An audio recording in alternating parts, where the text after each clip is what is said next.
He's here to shed some light on cancer detection. From Lake Ronkonkoma, New York, and the College of Arts and Sciences, it's Konstantinos Plakas. Ready, set, pitch. Good afternoon. Please raise your hand if you or someone you know has been affected by cancer.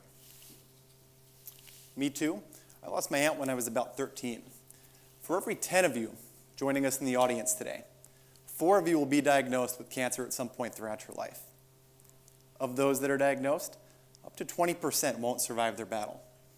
I realize these are troubling statistics I presented you with, but I would encourage you to remain optimistic because I think cancer is a problem that we can solve. The scientific community has done a terrific job developing new anti-cancer medicine, but the main issue remains that we catch cancer too late, with most diagnoses still coming at stage 3 and 4, where your chances of survival are minimal. Alternatively, when we catch cancer early, we can treat it more effectively. A stage 1 or 2 diagnosis will carry with it up to a 90% chance of being able to be cured. The goal of my research is to develop a new screening technique called Surface Enhanced Raman Spectroscopy, or SERS, that we could use to catch more patients at the stage 1 and 2 category. To describe this technology, I'd like us first to consider an analogy. I want you to envision your body as being represented by a satellite-generated map. Now, if you're anything like me, you needed a map to get here today, regardless of how close you might work to this actual building. Maps can do a great job at showing us how to get from point A to B, but what they can't do is provide us real-time information. For example, it would have been very useful to know what sidewalks were icy on my walk over today.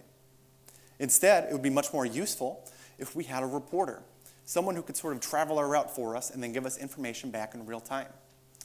The goal of my research is to develop these reporters that we can inject into you that travel around your body and report back information about different diseases that might be developing. My reporters are non-toxic, and they're also remarkably sensitive, capable of detecting just a few thousand cancer cells.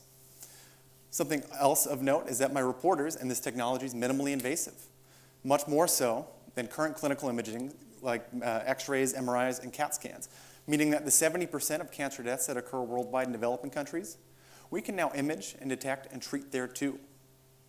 The most promising aspect of this technology is that we can inject multiple reporters into you simultaneously and have each report back on different information and different diseases that might develop in the near future, saving a physician time and enabling them to treat you more effectively.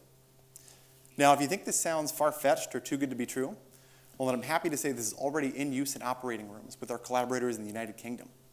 And it's my hope that this soon will become the global gold standard used in the United States as well. Thank you.